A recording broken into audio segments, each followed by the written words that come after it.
Okay, so I've called it sports science before sports science because actually I did find out that there was some sports science going on way back. Now, you can, whether you call it sports science, whether you say what it wasn't sports science research or was it, is a moot point, and I'll summarize that at the end. But people were making an effort quite a long time ago, before I was born, a long time ago. And there were some early academics or early pioneers that came through the physical education program that have had stellar careers in sports science. And I think that's also part of the Loughborough legacy that I find so interesting. But just before you think I'm a complete imposter, yes, I've still got my LCPE badge, and that's, of course, Loughborough College Physical Education, not Loughborough College of, because that used to upset some of the ones in other departments. My dad was here in 1951 after the war. So he was a 29-year-old who used to sneak out of his window in Rutland Hall to go for a beer because they had lights out and curfews. To which he used to say, bugger that, I've been in the war and you're not going to tell me when I'm going to sleep and when I'm going to have a beer. I then came and did my B.Ed, as it was then, a 4-year teaching program under some great tutors that I'll highlight in a minute. And I was captain of athletics. You're all going to say, wow, I didn't know you were a great athlete. I wasn't. But I was very close to athletic greatness. I was the captain of Sebastian Coe and Dave Moorcroft. There you go. That's the nearest I ever got to athletic greatness. Although I did win the old UAU/Bucks discus title, and I'm very proud of that because it's with the shortest distance ever to win the competition. And then I stayed on for a year because I love Loughborough so much, couldn't possibly get a proper job, and I was AU president. All right, let's move on. I came back onto the staff as professor. I had a spell as head of department, which I did thoroughly enjoy. It was a real privilege actually to do that, although it's tough. And since I've had lots of connections since I went to Australia in 2014. Okay, let's move on. And here, sorry it's a little bit fuzzy, is a picture when Eric McIntyre's excellent history book came out with some colleagues who I had coffee with, and I think all of them are here actually. Dave Bunker's just off the picture, and with the exception of Clyde, who of course I worked with for many years, all of them I both worked with and taught me, and I'm very grateful for that. Tremendous people. And here's Martin Shorten's comment. Is Martin, where's Martin? Oh, you're right in the front row. Martin, number one on the grid. Martin and I were undergraduates together in the same group, doing all the same things. And he sent me this email recently. He said, I'm one of those people who has Loughborough in their bones, like the red dye in a stick of rock. That's a brilliant phrase, Martin. It's a club I want to belong to. You and I, that's to me, are among those many who took pride in the African violet, not purple, the African violet, and who try to give back too, which makes the memories even better. I had to put that up. I hope it doesn't embarrass you, Marty. I think it's an excellent quote. It does. And, you know, of Martin and I, one went on to have a stellar career. So what I'm going to do today is just talk a little bit about the historical context and then talk about some pioneers and early use of sports science before 1975. And also highlight a few of our early world-class academics who became very, I think, important ambassadors, one who I'll highlight in particular. Now, I don't want to spend time on this because it's probably quite well known to a lot of you about where Loughborough started as an institution, purchase of the playing field site, which is way down on the east side of this campus, construction of facilities. There was an outdoor pool, roughly where the Clyde Williams building is now, and that was available when I was a student. Well, PE department was established. It's a slightly moot point as to when that actually occurred. Eric McIntyre and I were talking about that last night, but it is documented somewhat as in the early 30s. Loughborough Summer School became very central, even though it was extra to the sort of core activities. And then there was a creation of a school, which I'll talk about, and other facilities. So this is all pre-war. And it just gives you a little bit of a timeline as to what was happening right at the beginning.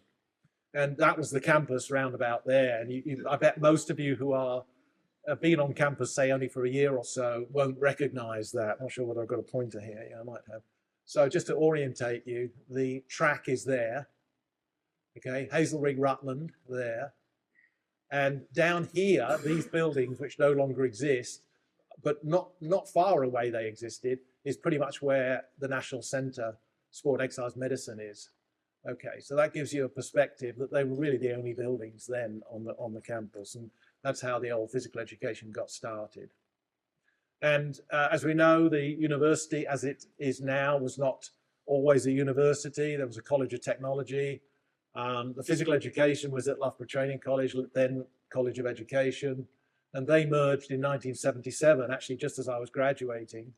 And then there was what was then the Further Education College, now Loughborough College, lots of Loughborough colleges, and the College of Art and Design also merged in with the university in the early 2000s.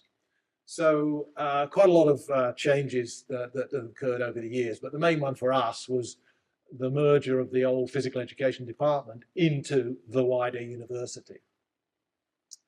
Now, okay, so there was PE teacher training from the early 30s, and some have documented that W. Russell Rees, who has written a book on physical education, was the head. But again, that's a slightly difficult one to document. Loughborough Summer School started, and then this School of Athletics, Games and Physical Education, which was much wider than just training teachers for schools, started. And it's an interesting concept because Captain, he was a military guy, F.A.M. Webster, Frederick Webster, started that school as the head. And what took me was finding this information where we have this gentleman here opening the school, and he's at the pavilion. You can see the pavilion that's still there, of course, at the track. And this is 1937. You know, we're not a million miles away from 100 years ago. And this is what he said. He was the chairman of the National Council for Physical Training. He said, a recognition of the widespread and growing desire that more attention should be paid to the nation's health, and especially to the positive health that comes through physical exercise. I mean, that could be written right now. And in fact, when I was a student and then subsequently onto the staff, physical activity for health was still a relatively minor subdiscipline. It wasn't a very well-defined subdiscipline. It tended to be around sport or around school physical education. So this is almost 100 years ago where they're saying we need more physical activity for health. Familiar message. And then if you look at the School of Athletics, Games and Physical Education, which didn't have a very long life, it then, if you like, morphed back into a traditional Department of Physical Education, you had these staff listed, and I thought it was a nice contrast. These are not all the staff, but GHD Dyson, who I'm going to talk about in a minute, became very distinguished in his field, but was here labelled in the curriculum, in the syllabus, distinguished hurdler. Okay. And E.H. Thomas, who I've noticed is on lots of staff lists over many years, boxing and fencing. But then you had another R. Jones, not this R. Jones. We've got several R. Joneses through the department. Actually did teach anatomy and physiology and what was a popular term in those days, hygiene. And we had somebody teaching psychology and somebody teaching science in relation to sport and physical training. It's a different Dyson. But none of those last three, as I understand it, were attached to physical education. They were brought in from outside to teach those sub-disciplines, if you like. And if you look at the subjects that were in the curriculum for this new school in the late 30s, you had anatomy, that was fairly well trodden path for a lot of physical educators. Biochemistry, I mean, Mike Gleason, and Letty Bishop, what do you make of this? 1930s, like, you know, you told me you were the first ones. I was impressed by that. Physiology, okay. Hygiene, yes, that was of its time. And then other things like first aid, body mechanics, there we go, early days, theory of games and theory of physical education. So, you know, stuff was going on back then, I think is the message I'm trying to give. It would be interesting to know what they actually taught and what they knew and what the state of the subject was at the time. but that's all listed in the curriculum. So there's Webster. And he was quite innovative. He was very professional in his approach at a time when professionalism, he was an athletics coach basically, was frowned upon.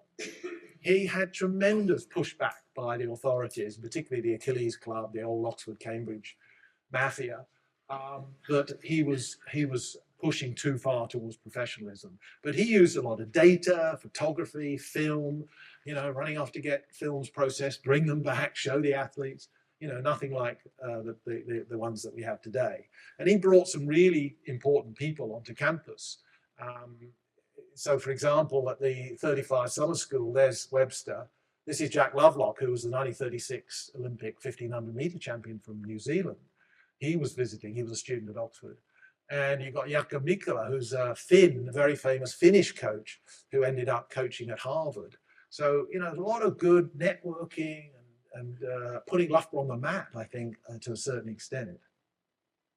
And he wrote some great books. And Eric McIntyre said to me last night, I've got some of those books. I went, wow, that's amazing.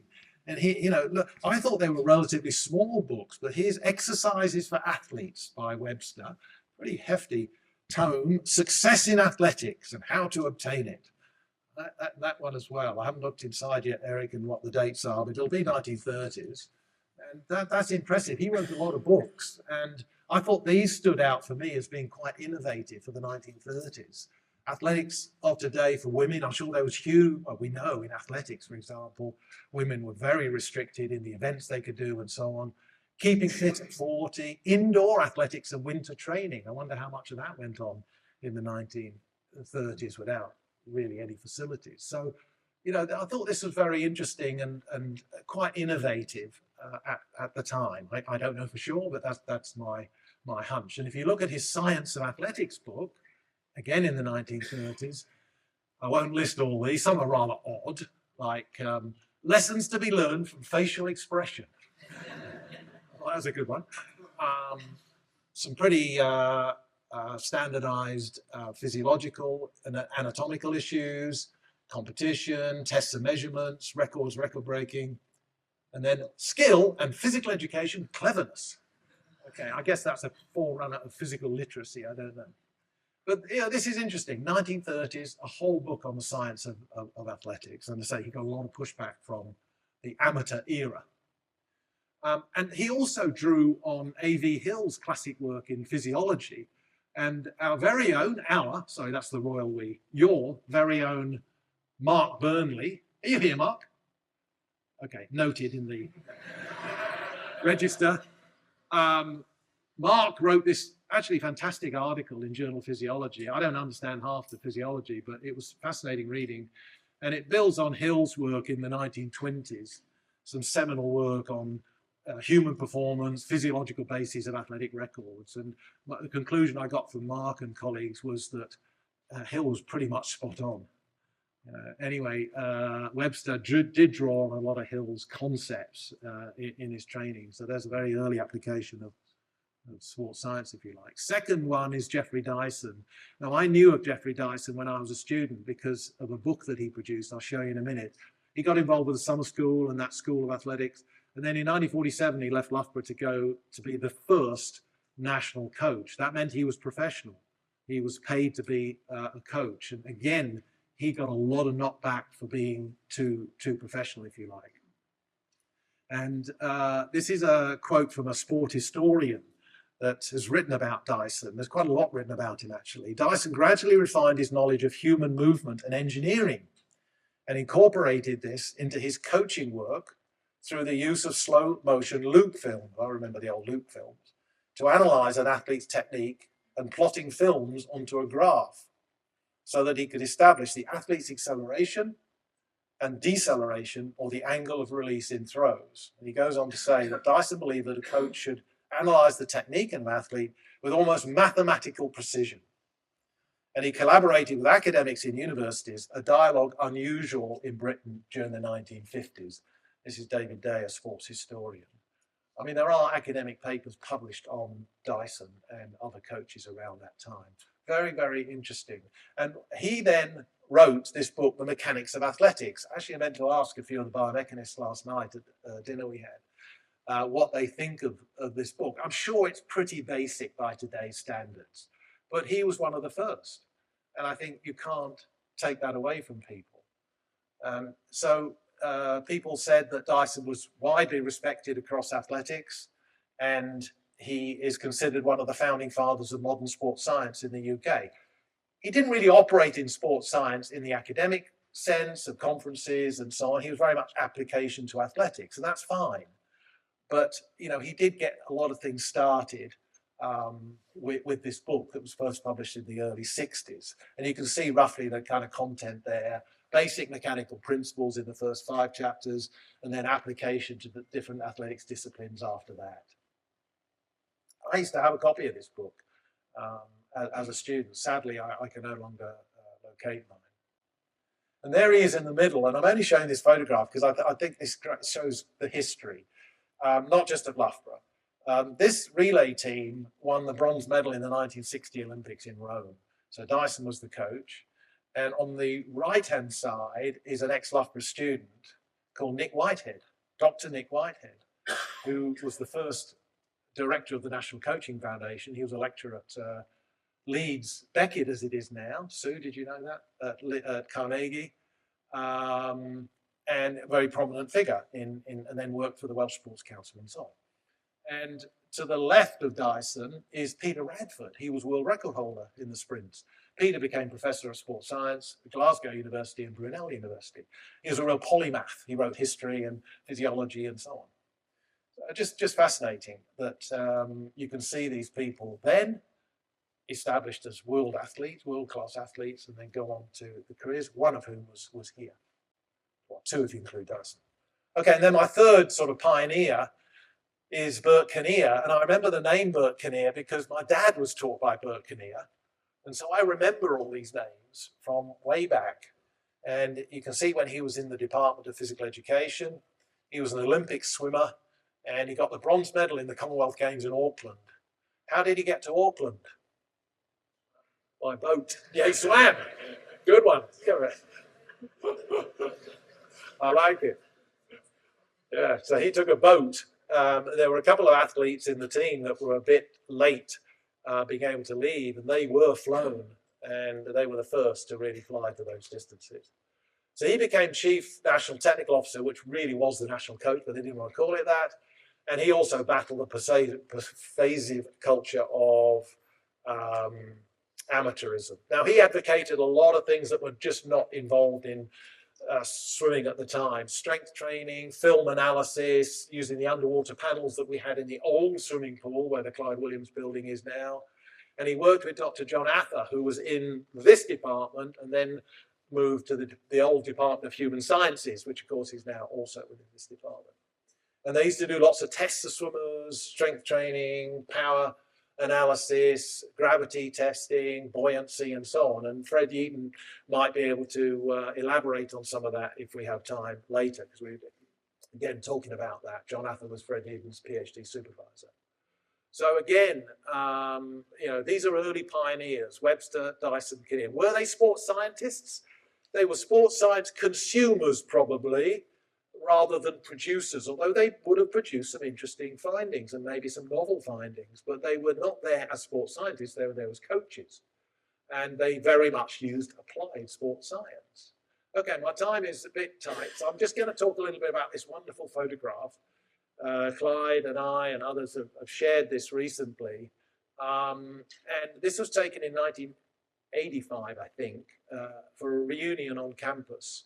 And I'm just going to there are the names. I'm just going to highlight a couple of them for you. All went through the physical education program at Loughborough.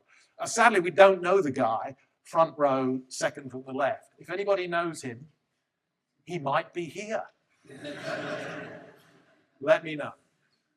So Mike Turvey is top left, sadly passed away a couple of years ago. Physical education in the 60s, a stellar career in psychology. Read about Mike Turvey, unbelievable what he did. And he won this slightly sort of tongue-in-cheek Ig Nobel Prize in physics, exploring and explaining the dynamics of hula hooping. But he was a really, really top guy in motor control and experimental psychology. And there's a beautiful remembrance written about him in the journal Motor Control. I'll go through this fairly quickly. Peter Kavanagh, still with us, physical education, PhD from the Royal Free Medical School, and he went on to do some great stuff in athletic footwear. I'm sure Martin Shorten knows Peter very well. And he did some really interesting work on the International Space Station as a PI on a bone loss study, and he wrote a book called Bone Loss During Spaceflight. I think that's fascinating. I found 3 graduates of this department all have worked in space science. Name them. The International Society of Biomechanics, he was past president, and then he won the Jeffrey Dyson Award. You see, Jeffrey Dyson, Mechanics of Athletics. Almost out of time. Now, I want you to welcome Glyn Roberts. Where are you, Glyn? Here he is. A round of applause for Glyn.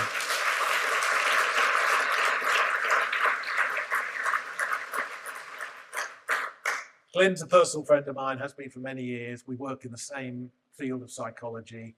And Glyn, it's wonderful to see you here. I'm really proud and pleased that you've made the journey from Norway, another country, Lauren, to add to your list, Norway. Glyn hails from Wales. We won't hold that against him. And also from the United States, a very successful career in the United States in the University of Illinois, which has had huge connections with Loughborough over the years. Professorial chair in the Norwegian University of Sports Science, very well known to us. Past president of a number of organizations, almost a grand slam there Glyn. Founding editor of the journal The Sports Psychologist, and has been inducted into the International Society of Sports Psychology Hall of Fame. And Glyn was here in the late 50s and early 60s, and has other stories to tell you about connections to Loughborough, which I can't tell you, but I'm sure he will. So Glyn, it's wonderful to see you here. And your book, your edited book, Motivation is Sport and Exercise, is a seminal text in our field.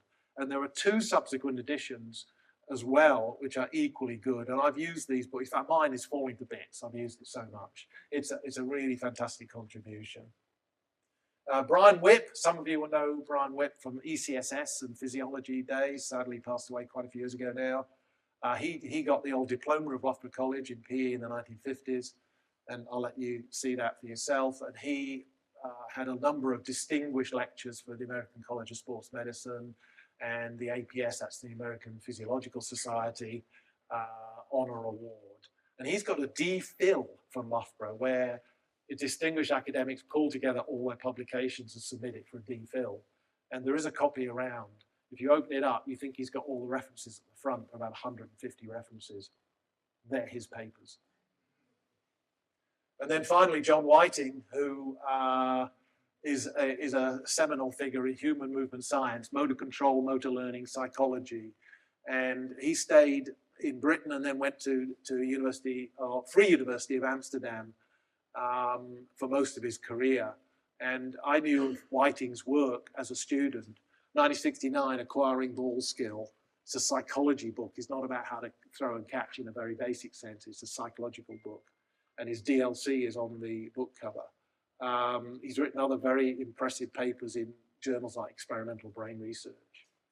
I'll have to go fairly quickly. So those people who have gone, and others, of course, in that photo, have had these fantastic careers starting out in physical education. So this preceded what we're now going to move into in the rest of the conference. So I think it'd be useful to remember, that the sports science as a discipline, it didn't start in 1975, but it built from a very interesting base. So I'm going to stop there, and I will come back for this panel, but do you want to take over? Thanks very much, Steve.